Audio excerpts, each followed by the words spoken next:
आज इरावनाच्या बापाला कातोय एवढा याचा दांडगा उत्साह हा गावाला जन्म निर्माण खबरदारी पार माझ्या दांडग्या उत्साहापर्यंत तुम्ही जाऊ नका। हा आहे तो माझा सौम्य तसा उत्साह जर वाढविला तर इरावनाकडून मी पळालो तुम्हाला पळायला जागा ठेवणार। आता जर बारकाईने याचा विचार केला पळून जाणं हा योगायोग एक वेळ असतो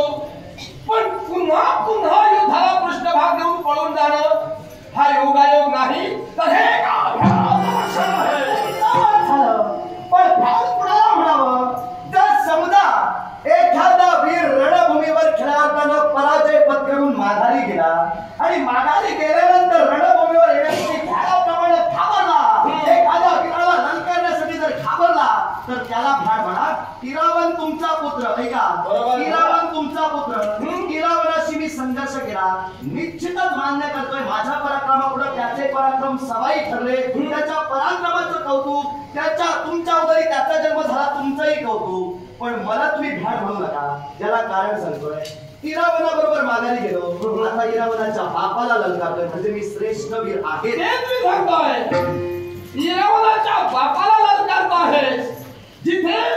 इरावणा समान तुला पराजय प्राप्त झाला म्हणजे नक्कीच या बापाच्या पराक्रमाची कल्पना तुला यायला हवी होती। पराक्रमाची कल्पना आहे आजपर्यंत या विश्वात तुम्ही जे जे पराक्रम केला त्या पराक्रमाची मला कल्पना आहे पण तुम्ही भ्याडाचं लक्षण म्हटलात म्हणून एवढा बोललो मी भ्याड नव्हे मी जातीवंत क्षात्रवंत आहे म्हणून तुला भूमीवर येऊन पुन्हा तुम्हाला पराजय तुम्ही पत्करला आणि पुन्हा पुन्हा समोर येत आहात म्हणून मी तसं म्हणालो। युद्ध म्हटल्यानंतर युद्धाच्या 3 अवस्था ठरलेल्या आहेत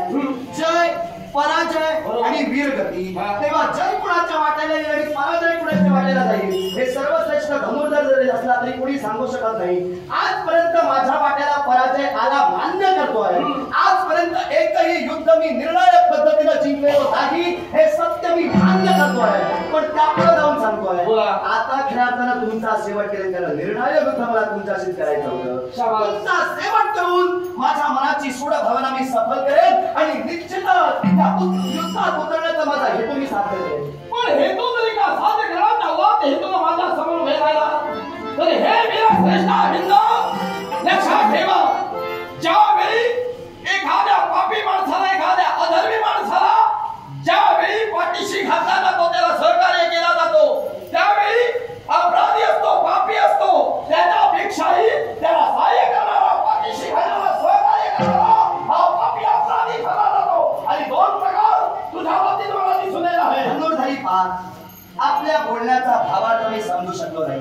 जो अधर्मी आहे त्यांना पृष्ठभागी घालणारा अधर्मी असो हे मी मान्य करतोय पण माझ्या बाबतीत तुम्हाला तो प्रसंग दिसला म्हणजे मी अधर्माची कास धरली अधर्माची कास शब्दांचं स्पष्टीकरण करू शकाल नक्कीच करीन ऐकण्याची जिज्ञासा